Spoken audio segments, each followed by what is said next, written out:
Did you know that the head of Diddy's security, while he was sexually blackmailing the entire rap industry, was also the exact same guy that was the head of Michael Jackson's security when he died? This is no joke. Some smart people in the comments section pointed this out to me. This is from Diddy's lawsuit. This is his head of security, Fahim Muhammad. And Mr. Combs, P. Diddy, made it clear that his head of security, Fahim Muhammad, had the power to make people and problems disappear. Diddy instructed his staff to always contact Mr. Muhammad if they were ever pulled over by the police in Miami or California. The LAPD was at this crime scene where Diddy had shot a person for hours and no arrests ever happened. It all went away. And it says here, quote, "This was all thanks to Mr. Muhammad's connections with law enforcement." These are just allegations made in the case, but they say they have substantial evidence, and they provide some of that evidence in photo form in this lawsuit. In addition, because he was the head of Diddy's security, he would have been privy to the fact that there were sex workers and underage girls at all of these parties, and that they were spiking bottles of liquor and champagne and mixed drinks with various drugs. Rodney Jones, who's bringing this whole court case, alleges that after he was forced to drink the laced liquor, he felt lightheaded and then recalls passing out and waking up at 4 a.m. the following morning naked with a sex worker sleeping next to him. There's another time where he passed out and Diddy was in the bed too. All that just to say that the head of security is aware of these things. That's their job. He would also be aware of all the different drugs that they're doing and lacing with things. Apparently, all of the employees that were around Diddy were, from the butler to the chef to the housekeepers, were all required to walk around with a pouch or fanny pack filled with all these different drugs so that Diddy had immediate access to whatever drugs he wanted everywhere he went. That's directly in the lawsuit. The head of security knows about that stuff. But then, when you start looking up Fahim Muhammad, you quickly realize that yes, he was the head of security for Michael Jackson. This is a picture from him testifying in court about Michael Jackson's death. And when you listen to that testimony, you discover that he was the second person on the scene. He says that when he entered the room, the doctor was there, apparently trying to give CPR to what looked like a dead Michael Jackson. And then Jackson's two kids arrived in the door and were sobbing and crying.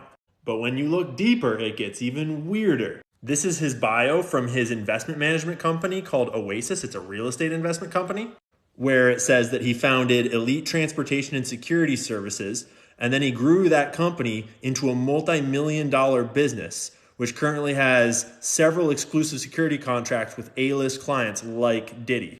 But when you look up Elite Transportation and Security Services LLC, you get a really different picture. It was founded in 2016, apparently has 5 official employees, and is estimated to make $248,000 a year in revenue. Multi-million-dollar business? Multiple exclusive contracts? Then in 2019, he co-founded Oasis, where this bio is from, which is his real estate investment company, and they turned a $40,000 investment into a $10 million real estate portfolio. In how many years?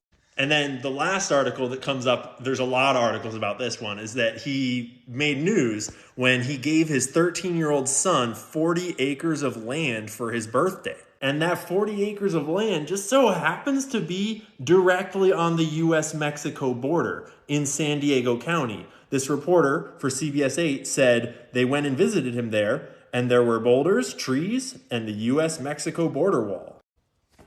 Maybe just a weird coincidence? But by the way, he has way more than just the acres he gave to his son. He has like 191 acres on that plot or something like that, and he gave a portion of it to his son. And it just so happens to be within stone's throw distance of Tijuana. And now the 2 last ones are the best ones. I shit you not, I was looking up Fahim, and where did I find another article about him? On Penn State, the Wharton School. He didn't attend it as a student, he was invited as a speaker for this Wharton real estate entrepreneurship event, which makes perfect sense. He has a real estate investment company or whatever, but if you've been following along, you would know that the Wharton School comes up an awful lot when we're talking about intelligence agencies and people associated with the CIA and the FBI, etc. Just thought it was interesting that they invited him to be a honored speaker at their event. And now, here's the best part. Check this out. This is in all of his bios, by the way, but we're pointing it out now.